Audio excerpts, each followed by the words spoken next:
Pastrana, devi attivare il microfono. Perfetto.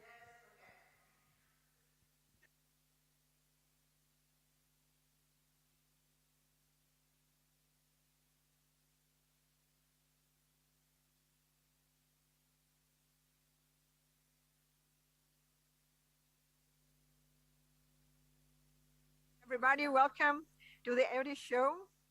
I'm talking from Bologna. A special thanks from the Federation, Underwater World Federation, number 7, Italian Federation of the Underwater World Confederation. Welcome to the MDD in my country, European Maritime Day 2022 in my country event, wrecks and their context, tourism and sustainable diving. I'm pleased to open this workshop. Here together at the FD show, we have Professor Carmela Vaccaro next to me. We have Professor Ursula Thun and Dr. Fabrizio Sgloi close to me. So first of all, thank you everyone for being there. A special welcome also to the friends and the colleagues coming from Pastrana. Good evening. I'm pleased to open this workshop dedicated first of all to the topics related to the conservation of the submerged historical and archaeological heritage, with particular attention to the medal wrecks belonging to the Second World War, intended not only as common heritage, but also as host sites for biodiversity. The University of Ferrara, together with the Federation, in collaboration on the Interreg project Italy-Croatia EcoMap, address the uses related to underwater to tourism. And our most recent studies concern iron wrecks of the Upper Adriatic. And here we propose some comparisons on the aspects of documentation, sampling, studying, classification, and cataloging biotic and abiotic elements, and with analysis of some geological and archaeological historical context together. So it is my pleasure to send a video and bring the special greetings from the superintendents, the national superintendents, and Dr. Barbara David is very sorry could not be with us because of some emergency in the ambit of conservation, but sent us a message. So I'm going to open the message of Barbara David.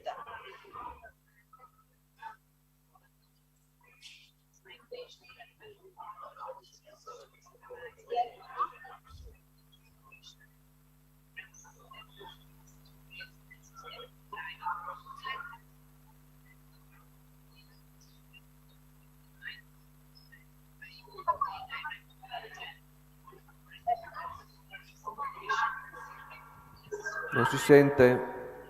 Sorry.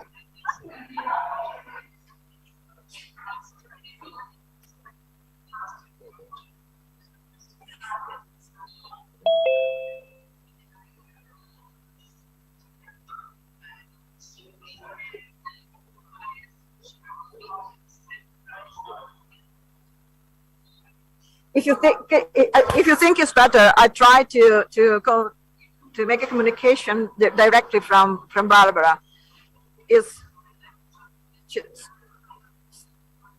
She could not stay with us for the workshop.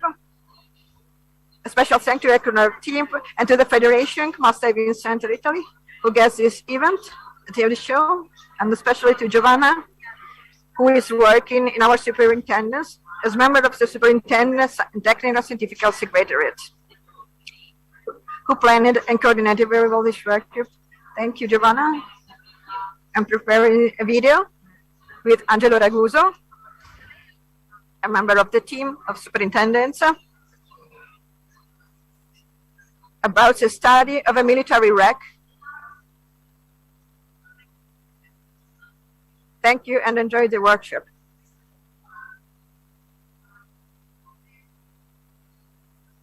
So I'm sorry for some audio troubles, and also Angelo Raguso had to leave, and here we have a message from Angelo Raguso of the superintendents, who send a special welcome to everyone and would like to share with us a video about the city of Genova.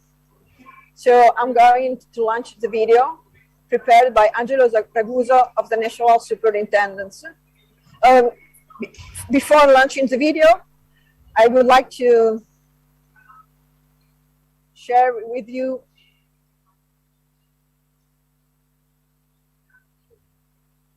some greetings from our General Secretary, Dr. Claudia Pesci, who is with us. So instead of Gianni Marchesini, here we have Claudia Pesci.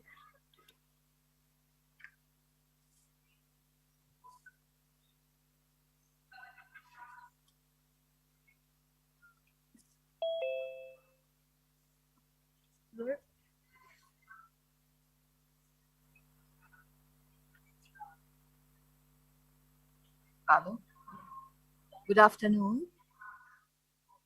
Good afternoon to all present here at Audi Show and to the participants online. It's my pleasure to guest this workshop at CDCI, and our federation is honored to meet specialists from many institutions. It is an honorable moment for us to have your prestigious presence here. The research and scientific events presented by our federation with the coordination of Giovanna Bucci have ensured that every year we receive recognition from the European community. Today, our workshop has been elected as In My Country event European Maritime Day 2022 by the Directorate General for Maritime Affairs and Fisheries. A special thanks to the team of EcoMap project and to Giovanna. Our love and enthusiasm for maritime research let us enjoy the meeting. Thank you.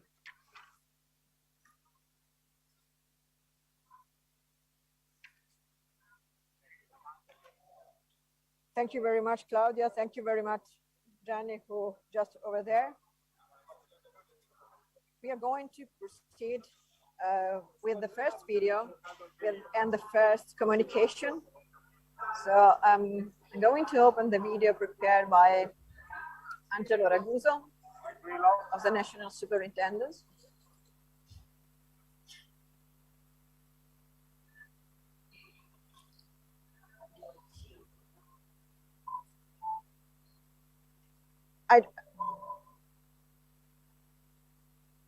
Can you hear the video? The music? Or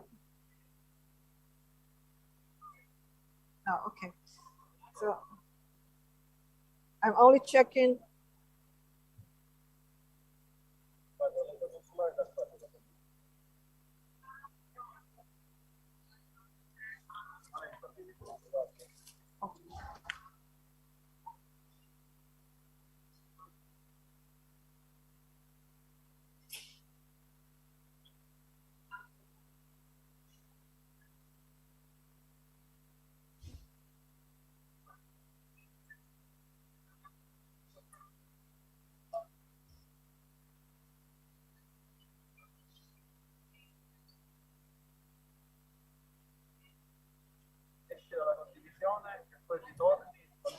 Non mi... Ma non riesco. Sorry, we have some.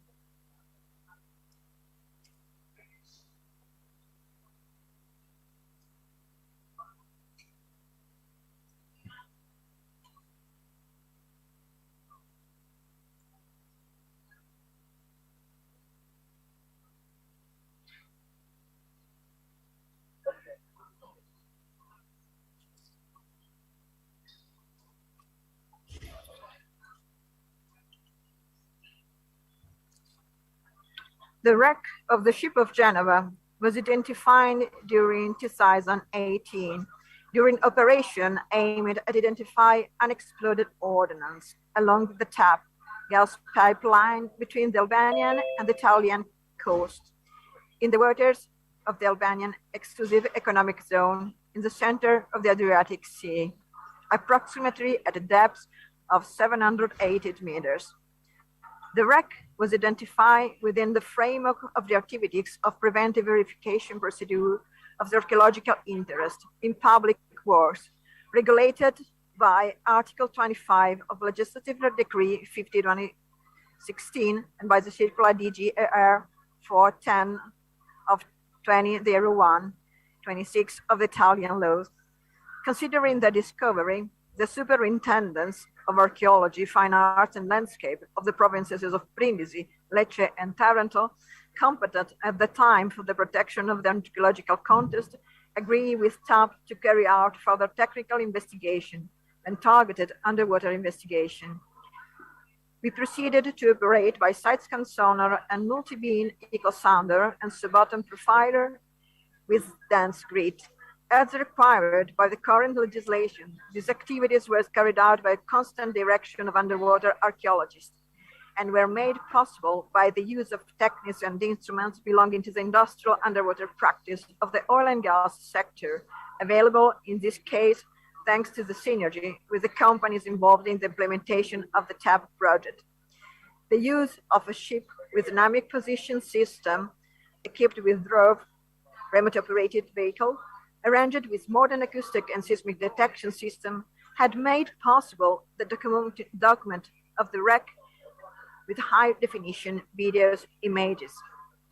The ship Città di Genova was an auxiliary cruiser, former passenger motor ship, 125.5 meters long, 15.5 meters wide, and 6.7 draft, belonging to the Società Anonima di Navigazione Tirrenia, based in Naples.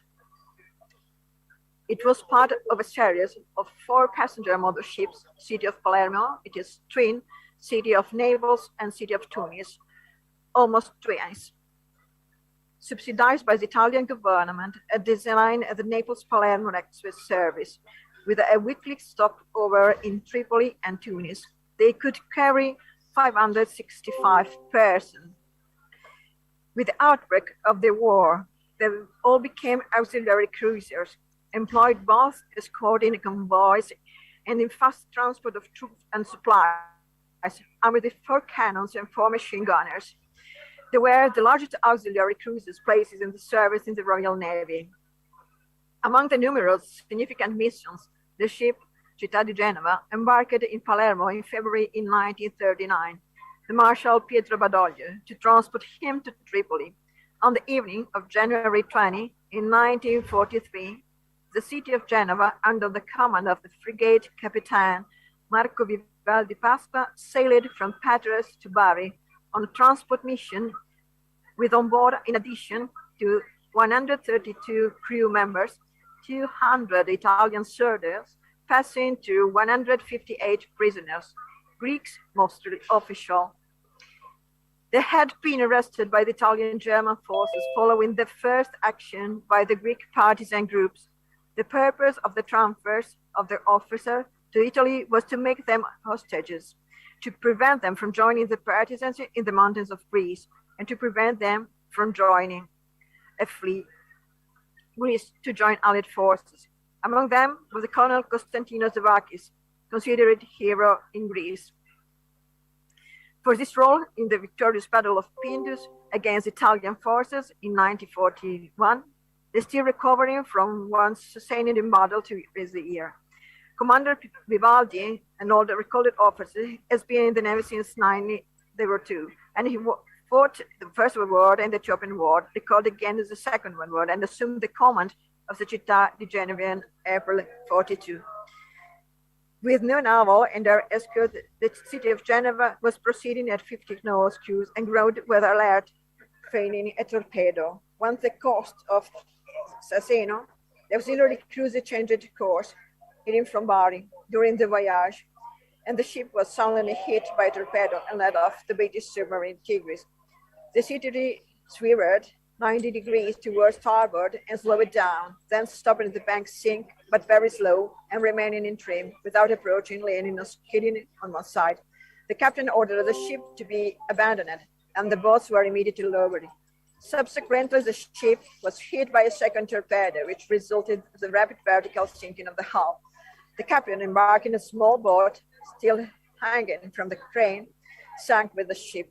With the launch of the city of Genova, with the help of the sail, touched down in Sisteno, and the alarm could be raised, and search for castaways began. Overall, 316 surveyors were recovered out of a total of 419 men embarked on the Città di Genova, including the body of Commander Vivaldi Pasqua. The search, also with the participants of the plans, lasted until January 24 and allowed to recover about 60 bodies, but no other surveyors.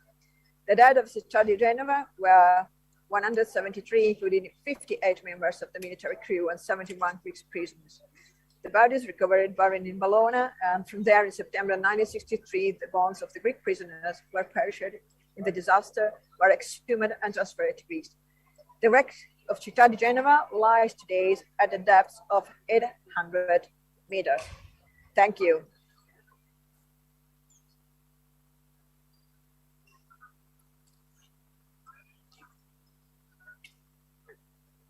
So thank you for your attention.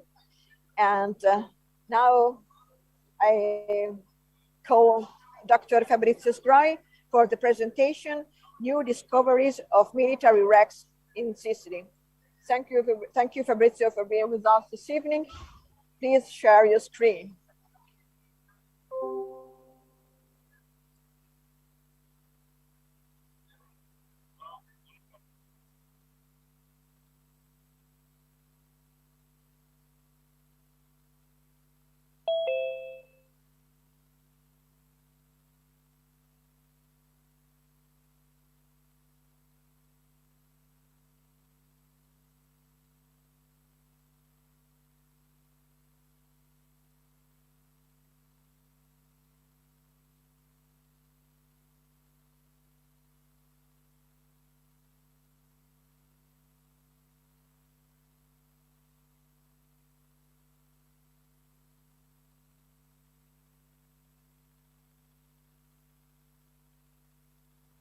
There is no voice. You should press the button share with audio. Okay. Good, thank you.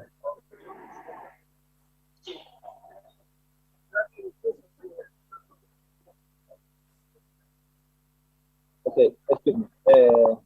Now I will expose two wrecks that we have found in Sicily, in Eastern Sicily, near Raguse and near Syracuse province. The first of these is near Portolisse, near Raguse, is a landing craft personnel of USA Navy, a few meters before it.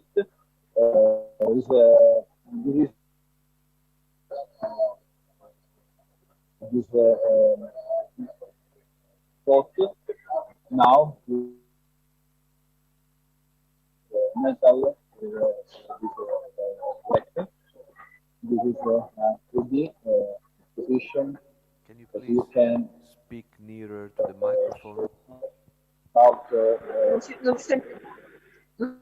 Non si sente? Si può parlare un po' più vicino al Provo a microfono. togliere allora. Ora provo a parlare al monitor. Ma io sto parlando con te. Sì. Ok. Tagliate il mio microfono. Ok, provo, vediamo ora con il microfono del. Perfetto. Mi sentite? Perfetto. Mi sentite? Sì. Ok. Allora, this is the 3D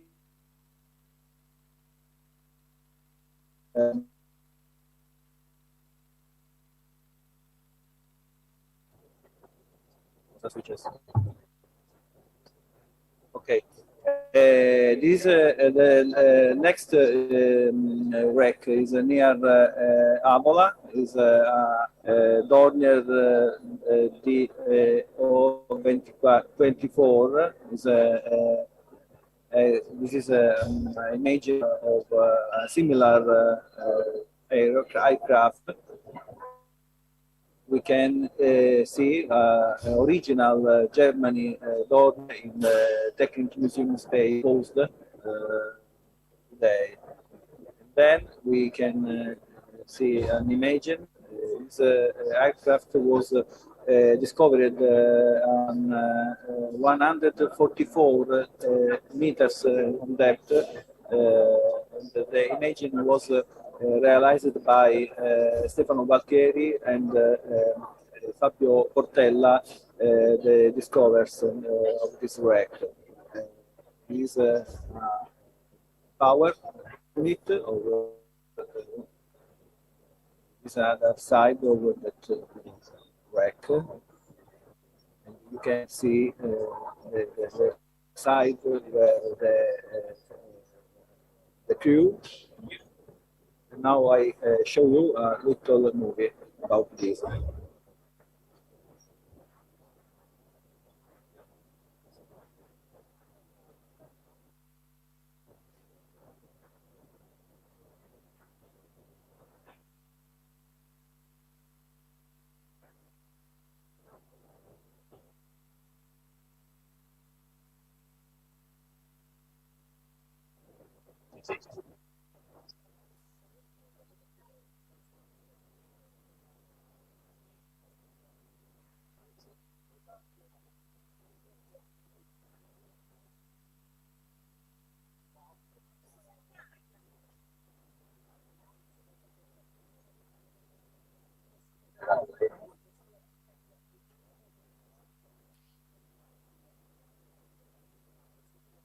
Non lo vedo.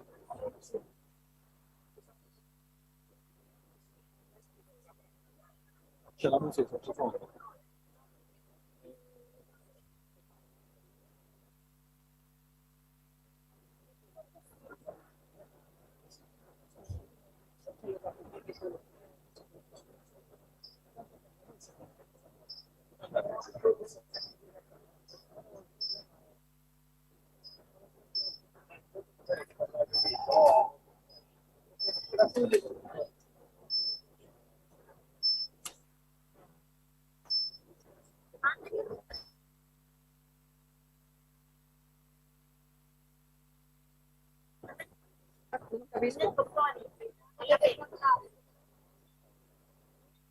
Ah.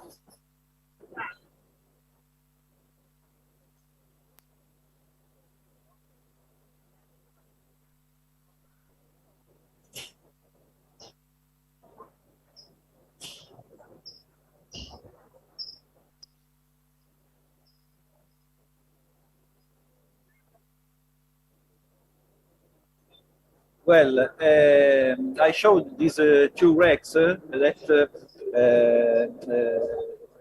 are about two different steps of the Second Mondial War. The first, during the arrived of the USA Navy in Sicily and in Italy, and the second wreck was during in the middle of the Nazist occupation in Italy. About this Dornier aircraft, we know that is crashed in the 1943, and the crew is died all with -1 arrested, and the crew is in the cemetery of German military in near Catania in Sicily. I was exposed to these two wrecks. Also, this wrecks is an argument that we have actuality in this period for the recent war in Europe, and we hope that will be good for all people in Europe without war. Then thank you for your attention.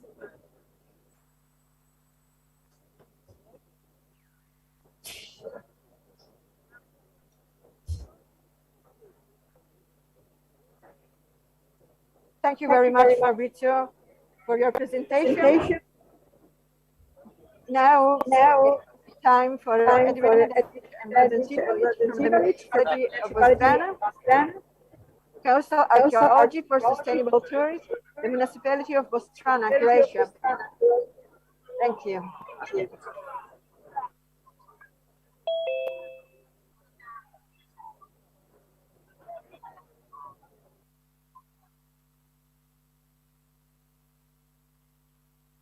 Okay. Hello, good day, everybody. Do you hear me? Yes? Okay, great. Thank you for inviting me, and thank you for showing your interesting presentations related to the wrecks in Italy. I will make a brief introduction related to the EcoMap project. I'm a coordinator of this project, and I'm municipality of Pastrana's representative that is a lead partner of Interreg EcoMap project. Priority access is environment and cultural heritage, and our specific objective is to improve the environmental quality conditions of the sea and coastal area by using sustainable and innovative technologies and approaches. We involved 11 partners that have been working in 5 work packages. We have done over 19 activities and over 100 sub-activities. The project started in January 2019, and soon it will be ended in June this year. The total budget of this project is over 2.8 million euros, and it's being co-financed by European Regional Development Fund.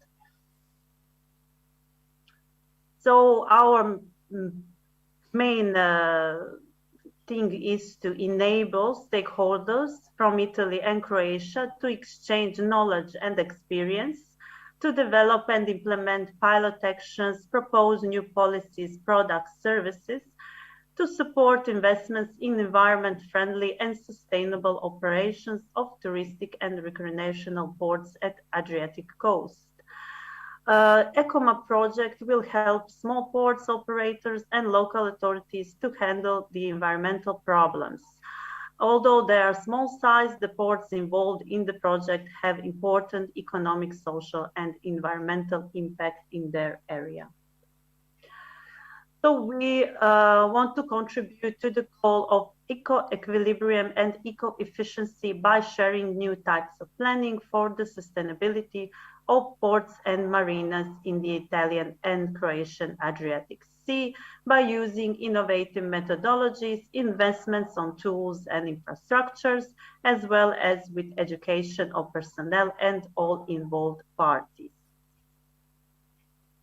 The main results will be the improved capacities of marinas for better environmental management, better knowledge and awareness of stakeholders in the coastal areas about the importance of sea protection and marine preservation, good water quality in the ports and excellent on the beaches, better management of dredging sediment system in the port areas, identification of pollutants and the treatments required for contributing to the decontamination process.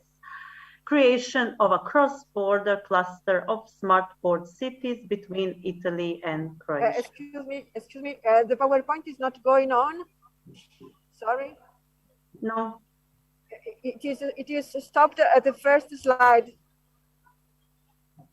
Okay, I will stop share and start sharing again. Thank you.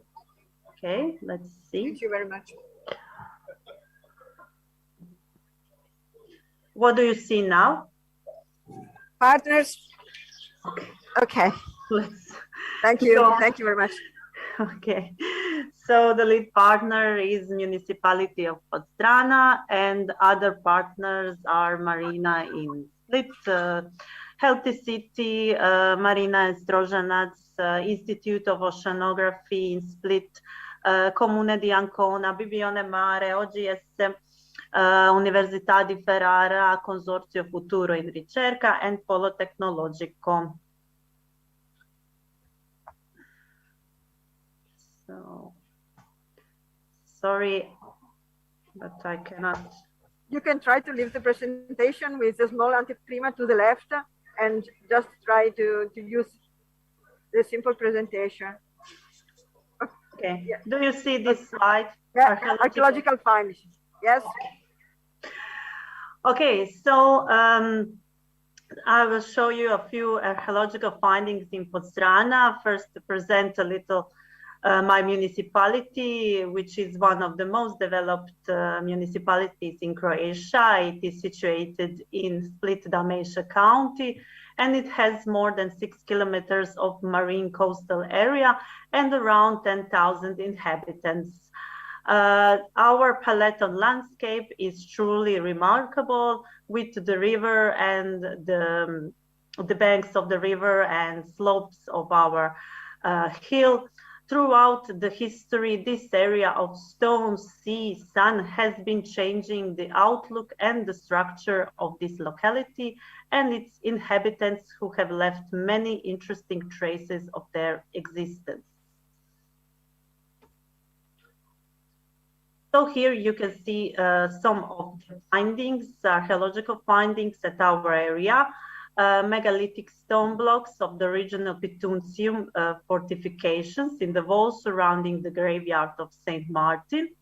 Tumulus Piscenica, the fragment of the Roman mosaic on the old graveyard of Saint Martin.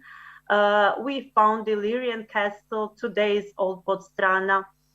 Stone bowl from the Roman well in Saint Martin, the remains of the Roman stone mill for olives on the graveyard of Saint Martin, stone beam of the ancient wine and olive press, and the reconstruction of Lucius Artorius Castus, respectable Roman figure from 1st or 3rd century before Christ epitaph.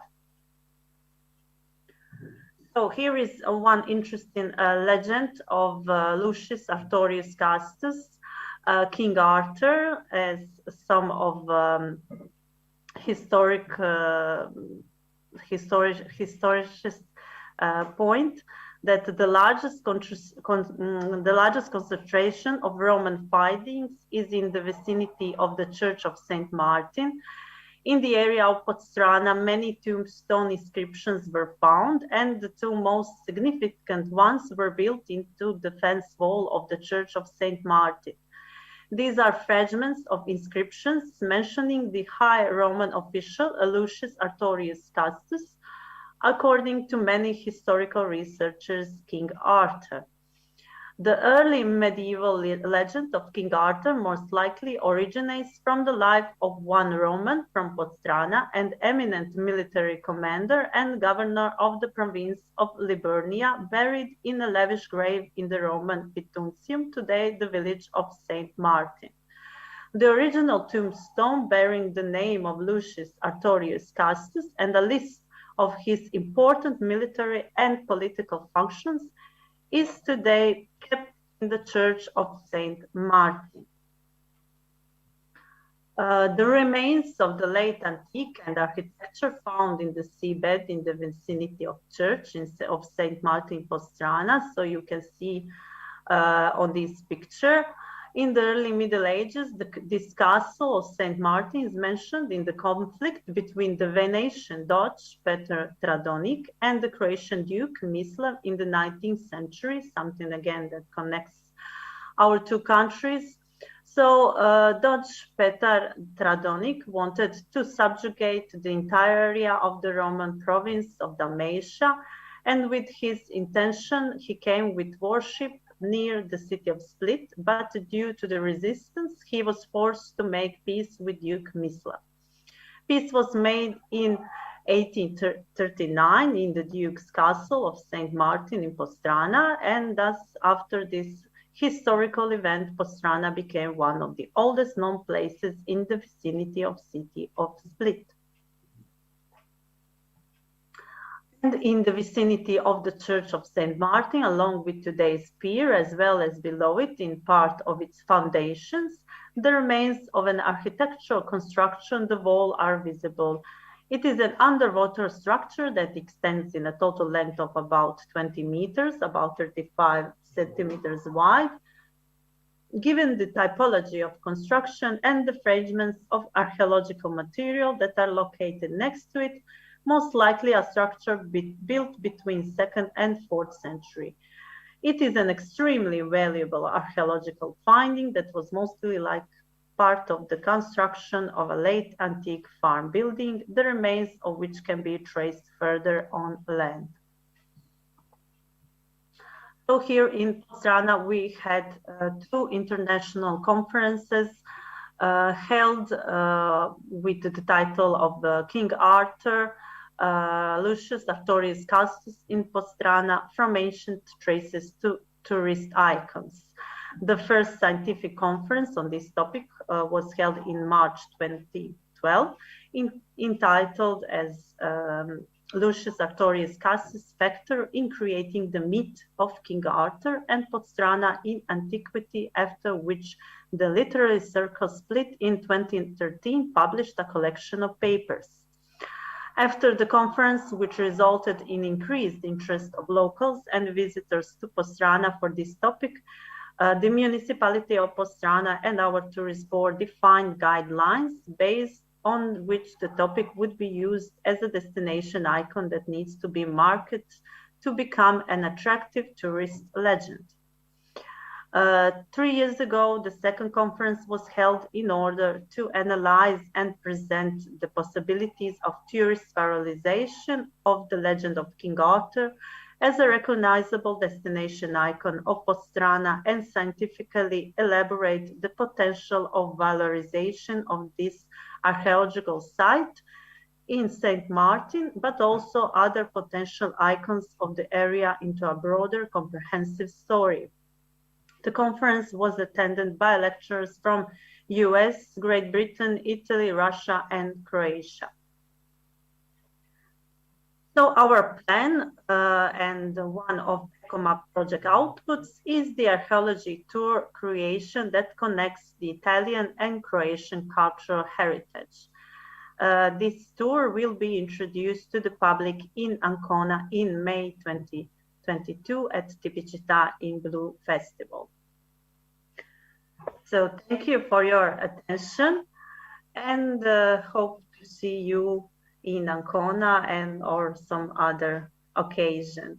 And I must excuse myself, I have here 2 very hungry and nervous children, so I will see you some other time. Thank you so much.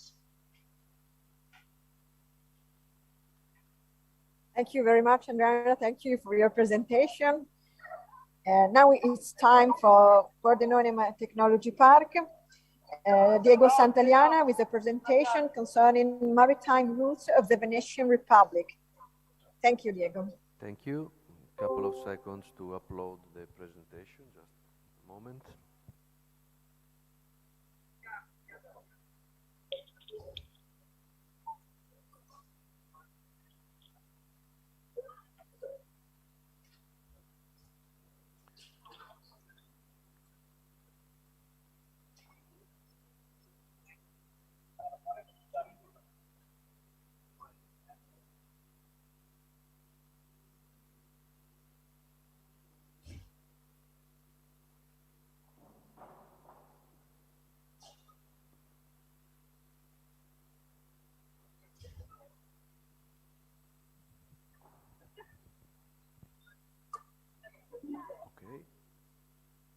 So after the fall of the Roman Empire, the Mediterranean trade had not a complete halt.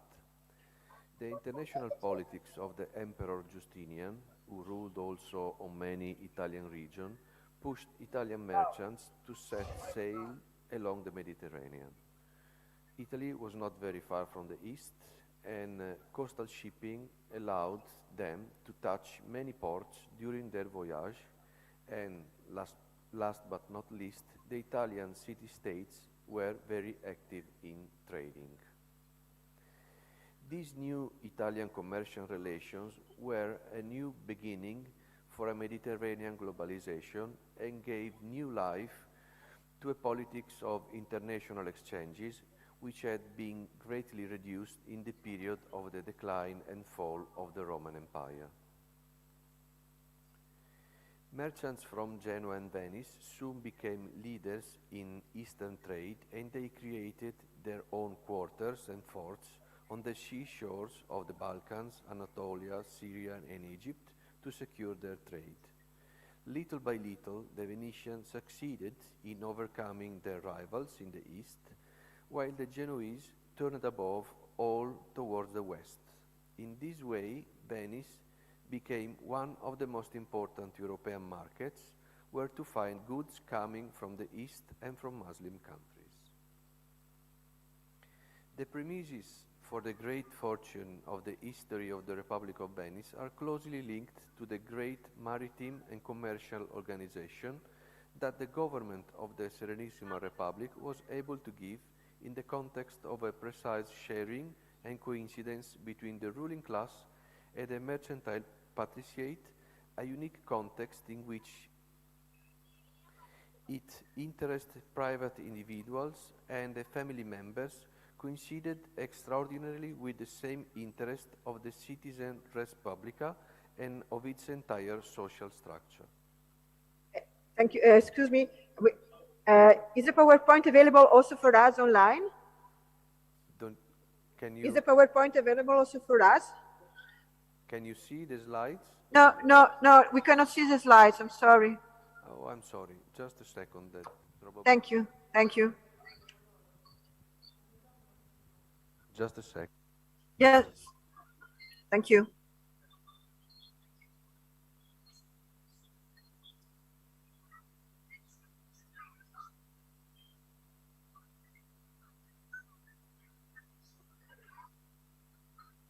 You see it now? No, sorry.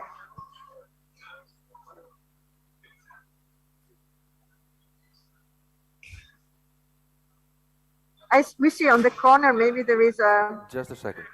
Okay.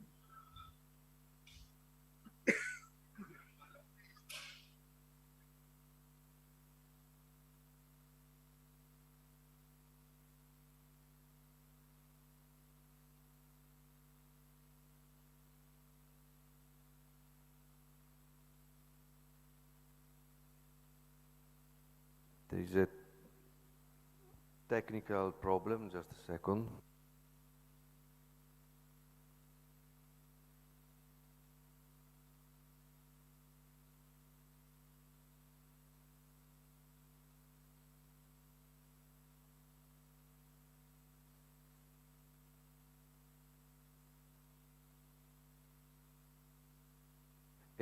Giovanna, people watching the seminar on YouTube, they are watching the slides. There is a problem of signal to the Zoom connection. So if we switch to Zoom, people online will not be able to watch. And okay. there will be no recording for the project EcoMap. Okay, I perfectly understand. So never mind, please go on like this and then we will watch by YouTube later. Thank you. So thank you anyway. I continue. Even before the Republic was interested in the control and expansion of its borders beyond the line of the lagoon to the mainland, Venetian ships and merchants were important presences in the Adriatic Sea, in the Mediterranean Sea, and in the smaller seas connected to it. A presence whose strategic importance is testified by the repeated struggles for the control of these seas against the Genoese rivals and by the scientific organization of the mute system that from the early 300s saw the mutes directed on the eastern Mediterranean routes, annual convoys that arrived to be made of more or less 10 convoys moved of Romania towards Tana and up to 19 galleys moved of Cyprus and Armenia towards Laiazzo for a total calculated in a century and a half of 752 Venetian public ships sailing in the Adriatic towards the commercial routes. To these ships must be added the hundreds of private boats which, with function of connection to the officially scheduled ports of call, carried trades along the coast of the entire Adriatic and the Mediterranean regions. There is an image showing examples of boats. These places and itineraries saw the passage of Marco Polo in the direction of the mythical Cathay. Entire families of nobles kept their relatives there. Thousands of sailors aboard their galleys spent a long part of their hard activity there. Byzantine Greeks, Armenians, Slavs, Arabs, Mongols, and gradually Turks were their local interlocutors in a continuous game of alliances and oppression dictated by the skill and the weight of the highest bidder of the moment. How much remains today of these glories and of the Mude of the Levant? As for our days, the traces of that maritime and commercial system emerge from history, which extended as far up in the Black Sea, as far as Georgia, Ukraine, Moldova, Romania, Bulgaria, as well as down in the Mediterranean Sea through Syria, Lebanon, Jordan, Israel, and Egypt, with connection along the coast of North Africa to Libya, Tunisia, Algeria, and Morocco. There is an image showing all these commercial routes across the Adriatic, and we see the possession of the Serenissima Republic in the actual Croatia, and down to Greece and Far East.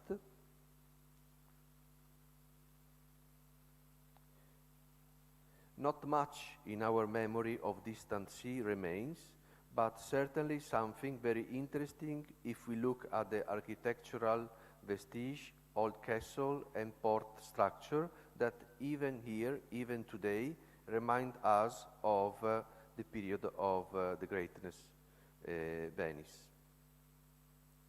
What today fascinates traveling a lot along the eastern coast of the Adriatic, between the islands and the Ionian shores and the Aegean, as an immediate translation into civil or military architecture that immediately refers to Venice and its symbols.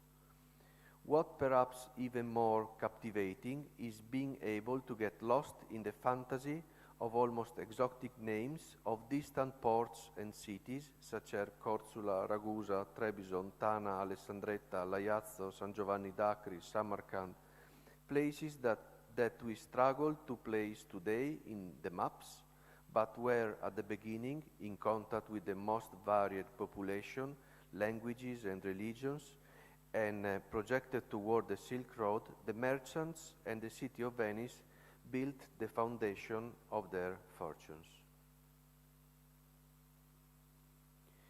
Few outside the circle of the scholars or enthusiasts focus these localities in the geographical space of the Adriatic, the Black Sea, the Sea of Azov, ancient Armenia, the Turkish, Syrian, Lebanese, Israeli, Egyptian coast of the White Sea.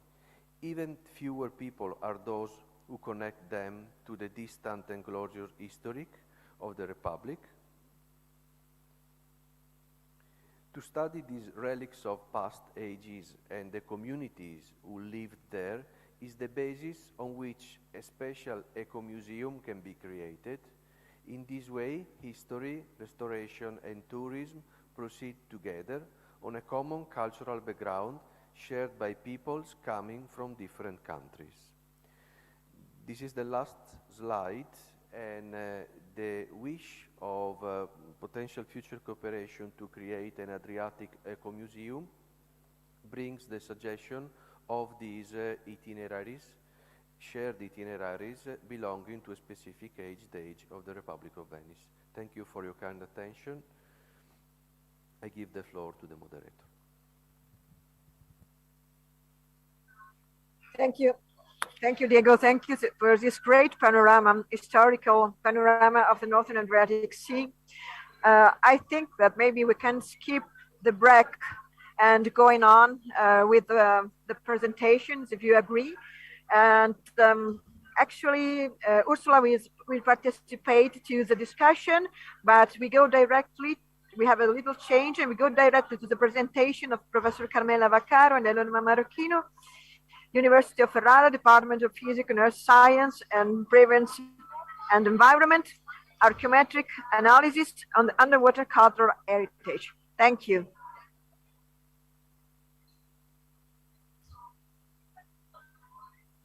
Please, Carmela, whenever you want.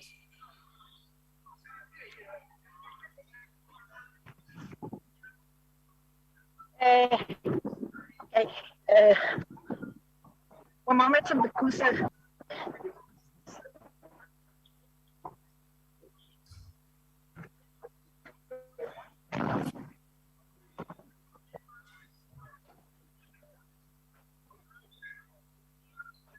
okay.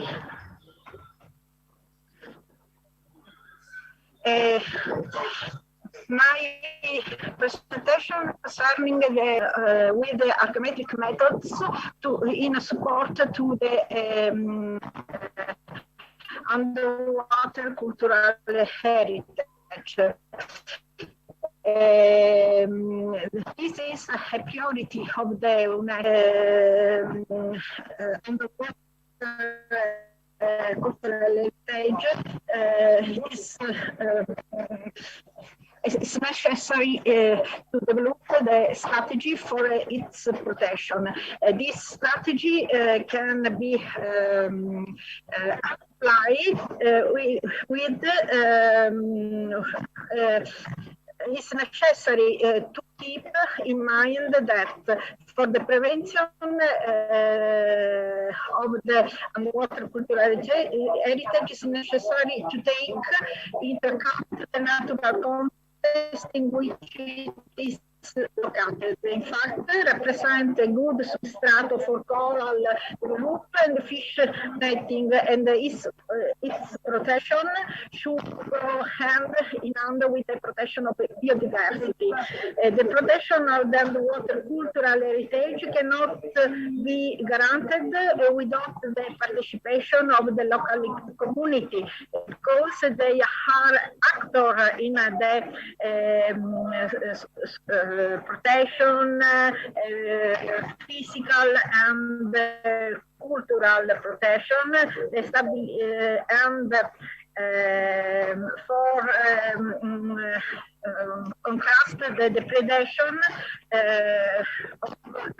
by tourists, fishing net, plastic accumulation and other waste that can damage the underwater cultural heritage.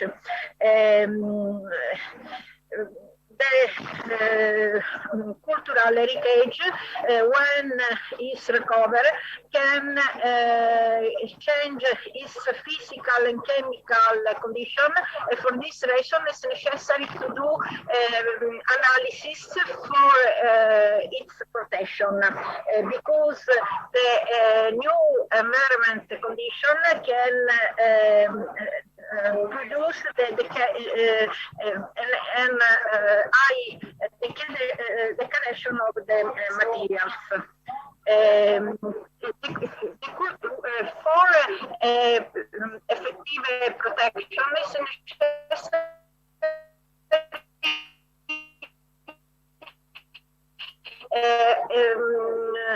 have a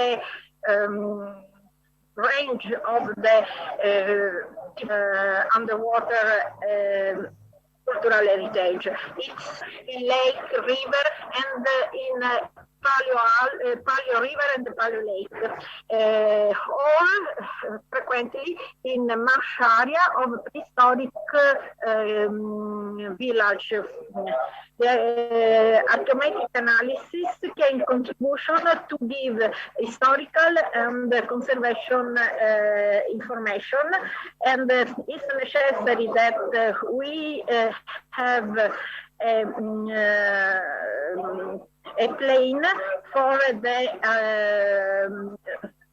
for census the cultural heritage, archaeological, paleontological, paleobotanic evidence were submerged in the past 20,000 years. In Adriatic area, we can see that more of 3/4 of the actual sea basin is don't covered by water, and this cultural context now is have a high attention by the archaeological researchers. For the analysis, we apply several methodology. We can do petrographic analysis in a microscope, observation of the materials,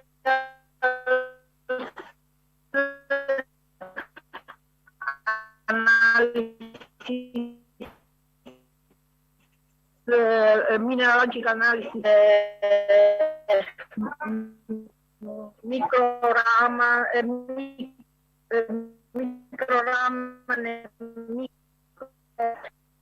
and XRF is made for materials. Some ABS is good materials, and for the chemical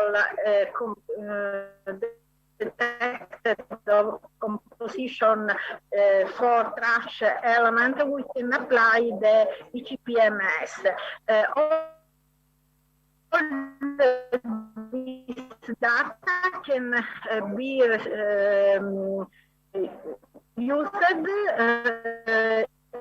with 3D reconstruction methods of augmented reality fusion, and if I have a monitoring of the cultural heritage in the time, we can have a reconstruction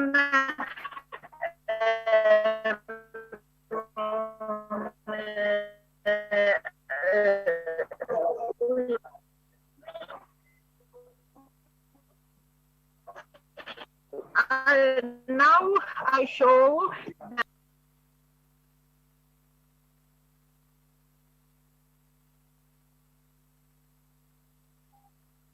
that Thank you, Carmela. Maybe we lost a few words. Did you complete your presentation? Carmela, we cannot hear you. Please, the microphone. Carmela, did you complete your presentation? We cannot hear you. No.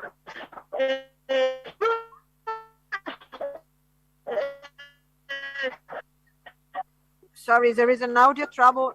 We cannot hear you. Can we go on? You have Okay, so I think we can go on now.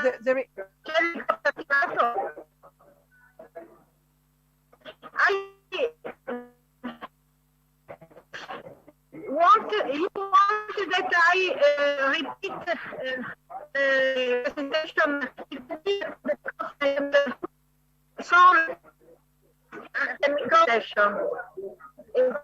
Okay, thank you. Thank you very much for your presentation anyway. And Now I think we can go on with the presentation by myself, Submerged Seascape, Historical Wrecks and Geological Context, Examples from the Northern Adriatic Sea. So I'm going to share the screen.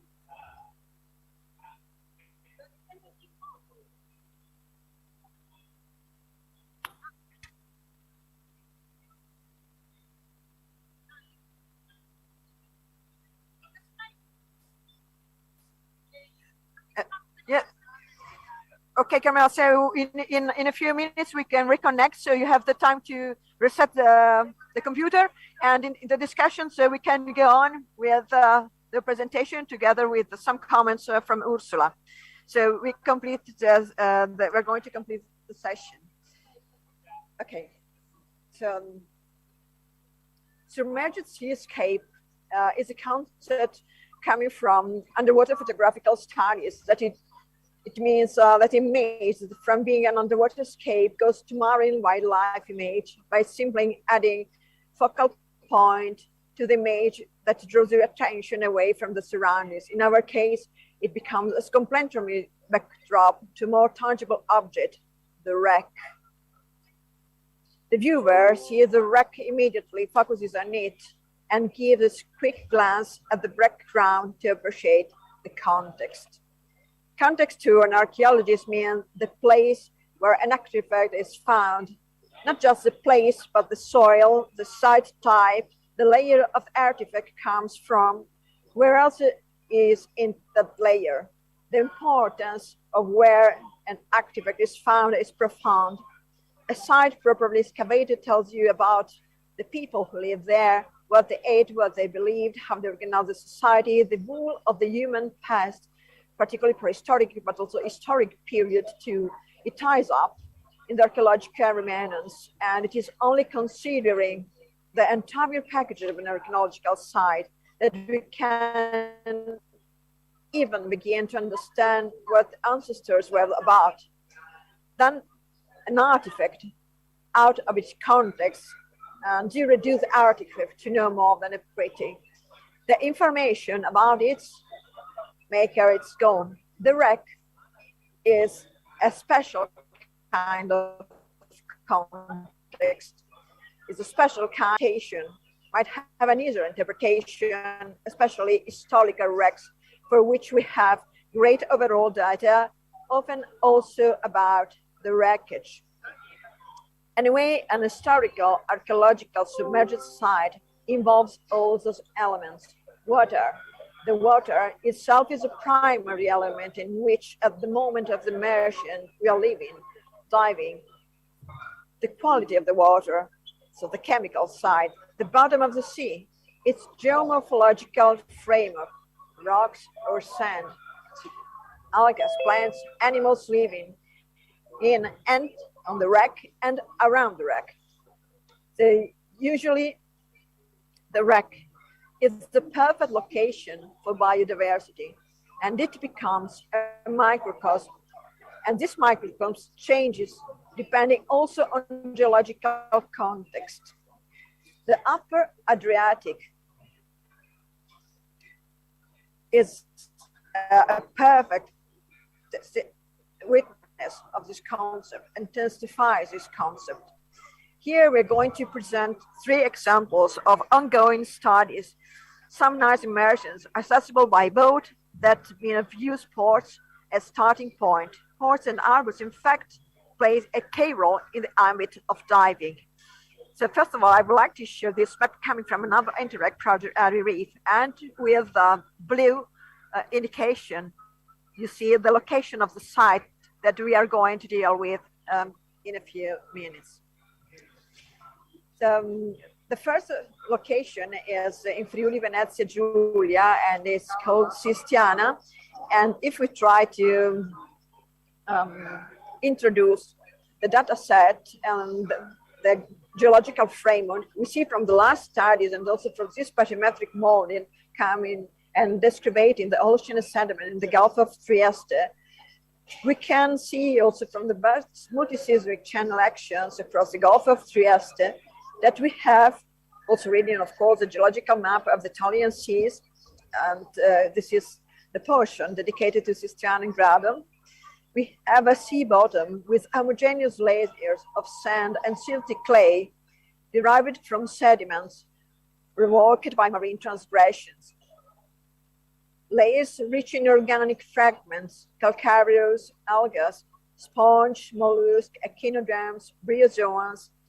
The sandy deposit sediments of the bottom are attributable to a low stand system tract of pleniglacial age.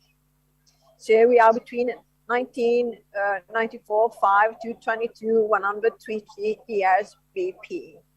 And those are some of the structures that we can find also in the Gulf that are not directly connected with the immersion we are going to deal with, but just to show that we don't have only a simple area covered by sand and fine sediments, but we have also some tabular geometry, sedimentary section, luckily interrupted. Here we see the photo, the section, the shape, and a classification of the morphology.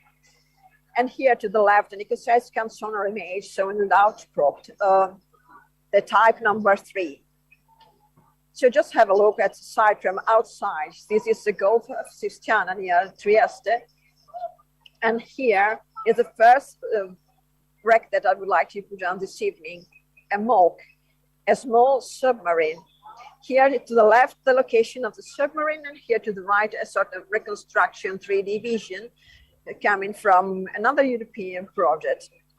Close to this extraordinary place, realized by the wreckage of this submarine, we find really a marvelous word.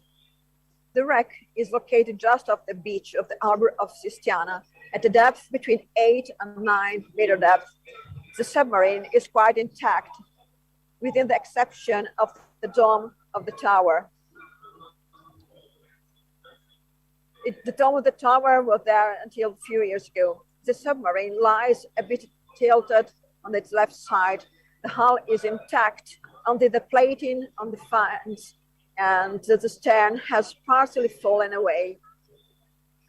The large ring of the turret closure is still visible and well welded to the cockpit of the submarine. On the rear part of the hull, the place of the pilot, the only crew member, is still visible. Now the interior of the cabin is full of mud. Along the sides of the submarine, there are long rails which were used to hang the torpedo, and 2 elements was mounted to the submarine recesses. Through an opening in the stern, it is possible to see the levels which connected to the navigator of the cabin. The mold was scattered by the German at the end of the conflict of the Second World War before they left the area. The original displacement of the submarine was of 11 tons. The measures of about length of 10.78 meters, the width 1.82. The state of conservation, also this is a bit rugged, is good anyway. It is made of metal, of course, and it was founded by chance by Giovanni Marcor and Marshal Arnaldo Mack in 1971. The bibliography about this submarine is quite known. There are publications by Furka, by Magic Optrek, by Spadi, and Pivetta Spasapan. And we have also on the web many video and many photos concerning this element. Of course, what we see over there, when we see an hippocampus, for example, living, and we see Sabella Spallanzani close to the hippocampus, a conjure coming from the wreck, because all this kind of wreck has occasion to create a site of biodiversity. Here we see bivalve and orange sponge living there. But there are also, of course, a lot of microscopical elements that we could not see, but still living there. Here's just an example taken from one of the last publications by Serino, 2017, with the micrograph of some heterococcolipores microscope. Oh, yeah. the ecosystem of the moat create a real special site for diving. It's a very easy one, just between, as mentioned, at 8 and 10 meters depth, so everyone could go there. The immersion is really easy. There is no current usually. You see the bottom is quite flat, base of silty sand, and the bottom ground is not very different from the one that we found also in Grado. And here I would like to go on the second example that I would like to bring to your attention this evening, the B24 found in Grado. So the geological location is quite similar to the one that we're seeing over there, except that for here we are between 14 and 15 meter depth. So we are always in Friuli Venezia Giulia. The wreck has a length of 20 meters, 0.47, a width of 33.52 meter length, concerning the wings of this B24. And the total height was about 4.48, but now it's a bit submerged by the sediments. Also, this wreck was published by Pivetta and Spazzani in 2012, and has been also excavated and recovered from the DPAA from USA. And here we see a great case of biodiversity. There are Porifera, Demosponge, Tree Sponge, Axinella, Polypoides, Abricina aerophoba, Nudibranchia. We see also sea slab and Flabellina. And also here we have still the Grongus coming out, as we can see from the slide to the left, and close to the two sitting places of the pilots still surviving there in the wreckage. So the wrecks in some way conserve a great part of the fuselage and of the most part of the wing and the mortise. Was a bomber, and it is laying, as mentioned, between 13 and 14 meters at a distance about 14.4 kilometers from the shore. The wrecks consist of the center part of the iceberg's various wings. The four engines are all preserved. And in the center of the wreck, there are the two seats that we have already seen. Near the wreck, there are several scattered debris as evidence of the explosion, probably occurred before the water landed in contact with the seawater. And some portion of the fuselage, ribs, and the supporting structure of the wings are still recognizable. And I would like to go over to another example, which is another aircraft. So we are moving to the Western Adriatic section, going down in the direction of Rimini. And I just show briefly this section with the morphological section of the Adriatic platform between Venice and Gargano, highlighted on the map.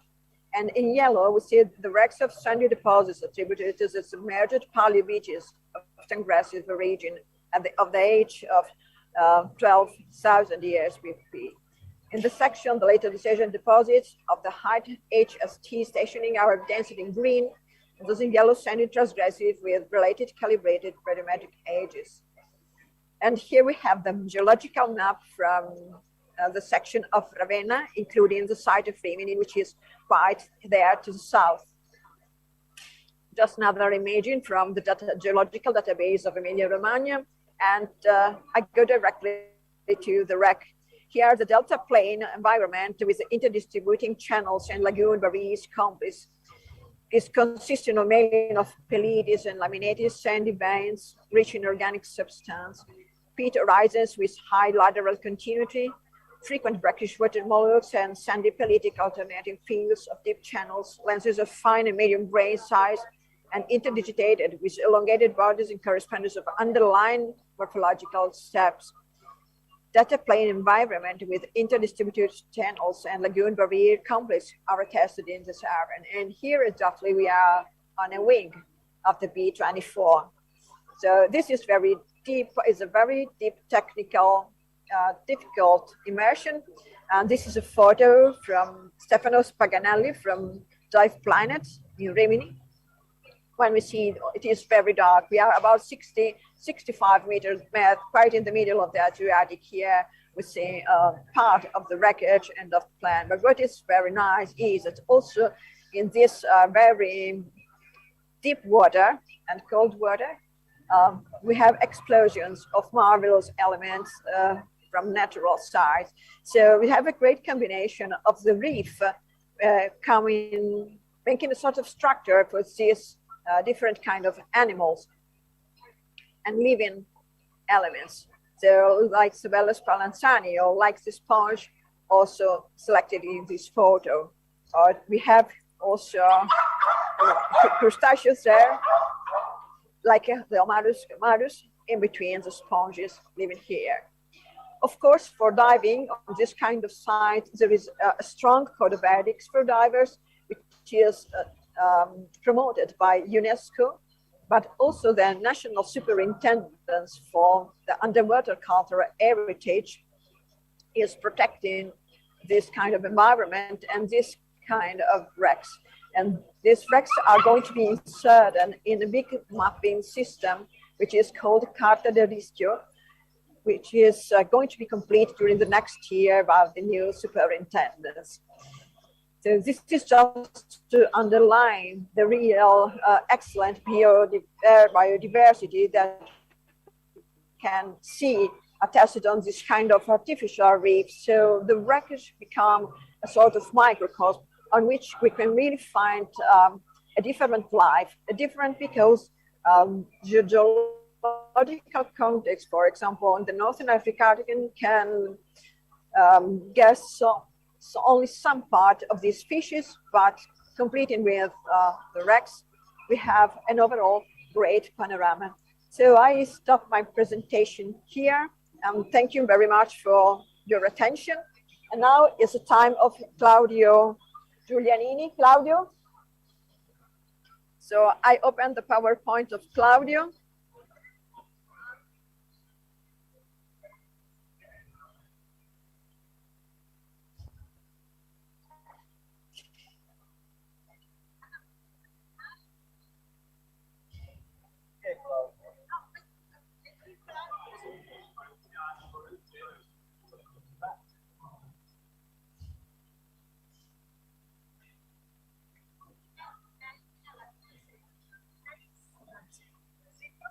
Claudio, are you there?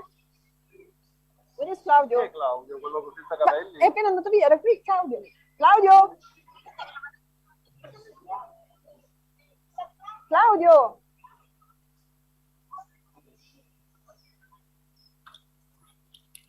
Claudio Giulianini. Claudio Giulianini. Era qui adesso. Sorry, Claudio is going to arrive in a few seconds. And I begin with a brief presentation of Claudio. Claudio is an underwater photographer, is a member of our federation, and is one of our specialty on modern wrecks.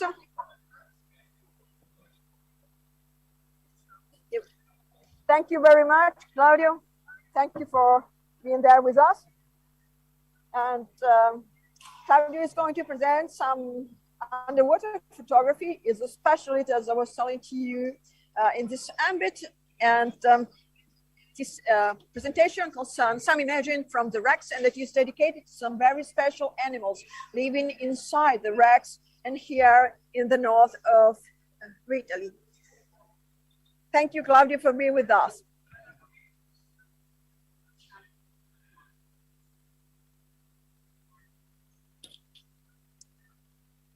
Qui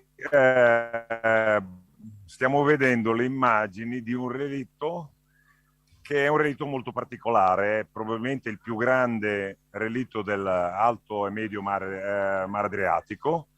Si tratta di una vecchia piattaforma di trivellazione del metano che nella prima immagine vedete nella sua interezza durante la prima fase di trasferimento ai siti di estrazione, e nelle altre invece qualche anno dopo, nel 1965, quando c'è stato l'affondamento a seguito proprio dell'esplosione di uno dei pozzi di trivellazione.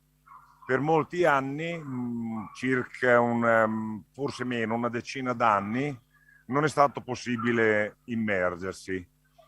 Poi fortunatamente si è potuto accedere a questo sito e io confesso, considerata anche la scarsa visibilità del mare Adriatico, qui vedete un rendering fatto dall'Università di Ravenna, Scienze Biologiche e Indirizzo Marino. Io non mi sono mai dedicato molto a quella che era la rappresentazione delle immagini del relitto, quindi delle parti ferrose. Sono sempre stato molto attratto invece dalla biodiversità che si è venuta a creare, che è una delle più importanti in effetti del nostro mare. Quindi ci si trova praticamente di tutto. Abbiamo, qui ci sono immagini, vedete i pesci, fra l'altro considerato che fin dagli anni 90 è diventata zona di interesse e di tutela biologica, quindi vietati tutti i tipi di attività di pesca. I pesci sono molto confidenti nei confronti dei subacquei e molto onestamente anche perché qualcuno, aprendo una cozza, ne attira la golosità. Però vedete che non è solo questione di pesci, abbiamo nei momenti giusti esplosioni di flabelline, queste qui sono flabelline lanterna, nei momenti giusti, in primavera, prima che inizino a cambiare le temperature delle acque, qui siamo ancora in acque molto fredde, ci sono delle vere esplosioni di queste bellezze. Queste sono immagini, ecco, l'immagine con lo sfondo blu, lo confesso, sono molto rare, perché tendenzialmente la visione è sempre tendente al verde. Però anche qui vedete che sono spugne, è tutto concrezionato da cozze e ostriche. Abbiamo spugne di un'infinità di tipi, queste qui sono molto decorative, anche molto facili da fotografare, scorfani di vari tipi, ci sono tutti praticamente rappresentati tutti i tipi di scorfano. Abbiamo bavose di ogni tipo che colonizzano tutti i buchi possibili e immaginabili, anche perché poi se non trovano, se ci sono, utilizzano queste cavità per nidificare.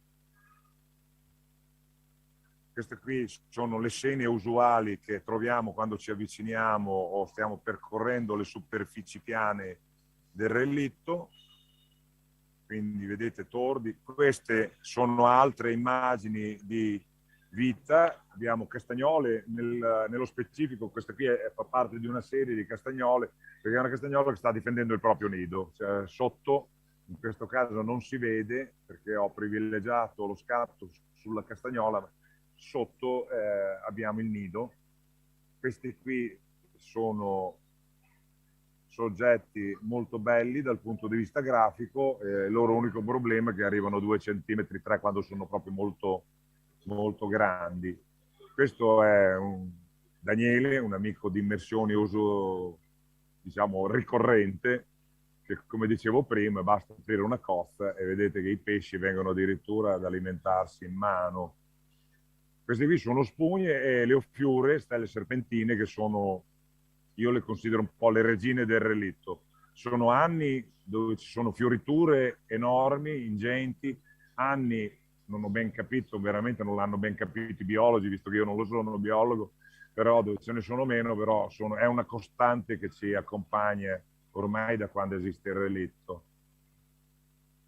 Grazie mille, grazie a voi e spero di esservi stato di aiuto in questa cosa.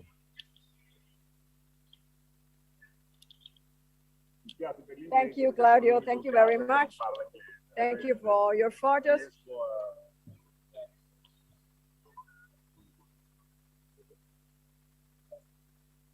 I think that now we can open the discussion, or if Carmela would like to repeat the second part, would you repeat the second part of your PowerPoint? So we have still some time to share.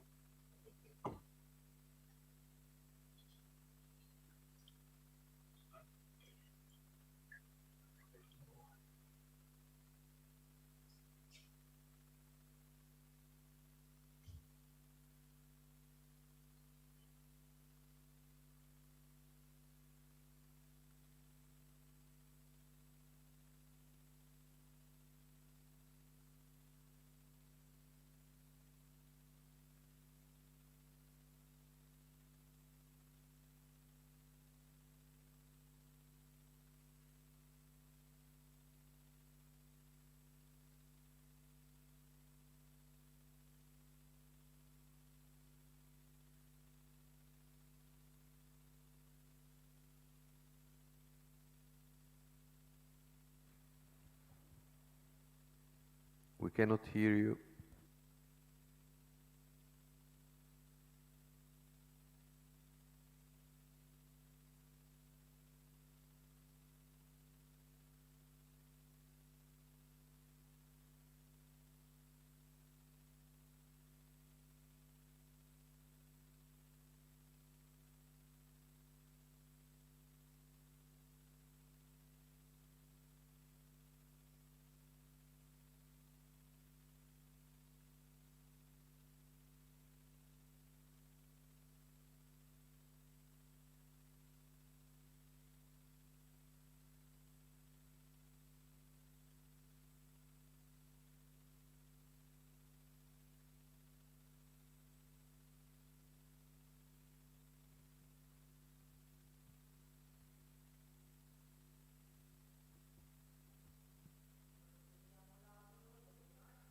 No sound.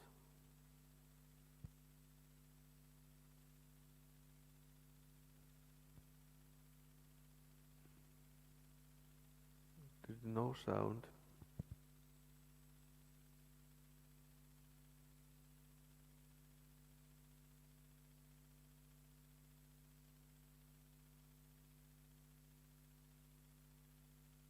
Should press share with sound, condivisione con suono. Goes. Okay. It works. Yeah. Just okay. I'm sorry. I'm coming to translate. I'm Giovanna speaking for Carmela. So we are in the valley on Opeano Valley, and we are checking some paleo water courses thanks to some surveillance work. And here,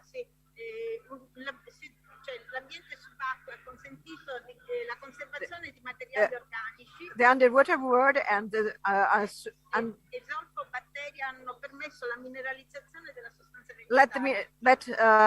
make the way that the mineralization of some elements is perfectly preserved. And in this image, we can see with the microscope some of this element perfectly preserved. The cells are substituted by minerals elements.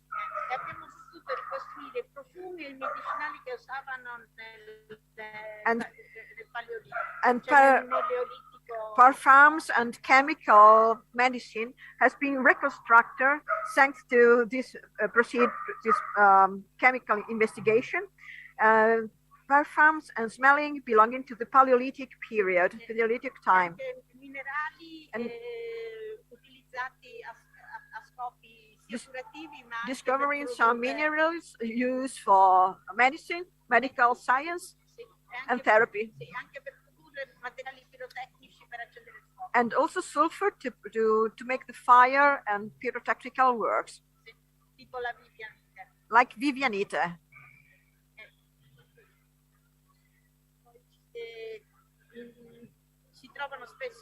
Often we find coins and medals, and these medals we made metallurgical analysis, like malachite and cuprite, for example.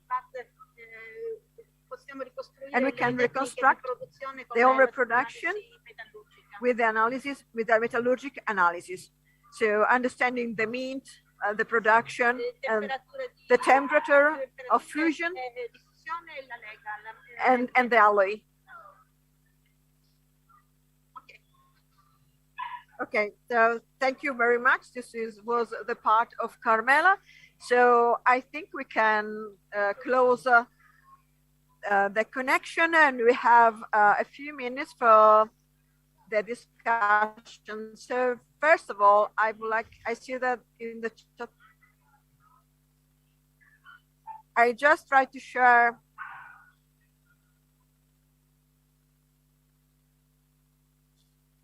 please close the sharing. Okay, right. And I just would like to complete this section with a few words. I don't know if are there any question or answer, or also from the people there. Here we don't have any questions now. I don't see anyone. and I see anyone either from the web on another computer connected. So I just would like to share with you some conclusion. So some consideration about destination management organizations which are connected to our project. So what is beautiful, unique, and interesting about the dive site? So we have to analyze the resources and attraction of the destination. And in this case, the wrecks, also this kind of modern wrecks, some way are a great attraction for historical divers, but also for sportive divers. And what do we want to welcome at the destination? So we are identifying and selecting the target market suitable for the destination. As mentioned from Andriana just in the presentation that we've seen today, there are many kinds of attractions that might be connected also together. The coastal history, the coastal archaeology, the findings in the water, the geological context, and all the environment, including the biological world. So how we can satisfy chosen target, preparing dedicated of our development plan, and how can we reach this target, developing a market with suitable offer. We can create also fidelity divers, starting and going on with the studies that we are making campaigns. This can give us a chance to prepare to preserve a positive brand and to have great reputation. And as mentioned in the topic of the EcoMap project, better environmental strategies to have access to suitable environmental management tools to remain competitive and to be contribute to sustainable programs. In this case, also archaeology diving and wreck diving might be another point. Don't you see the PowerPoint?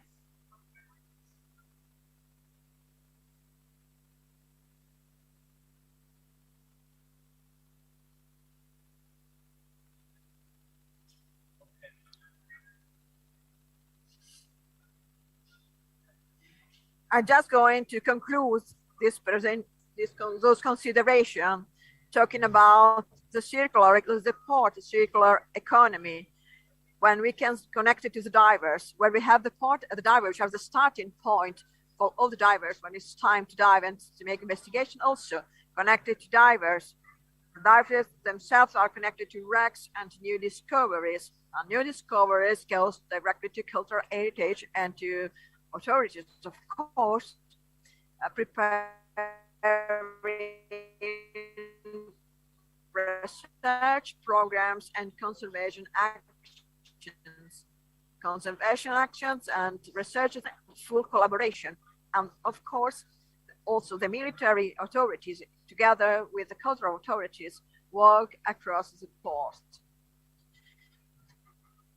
So thank you very much for your attention and for your collaboration from the Federation number 7 on the Underwater World Federation and from AD Show together. Thank you. Thank you, Giovanna. Thanks to all speakers for the high-level speeches and greetings from Technology Park Alto Adriatico.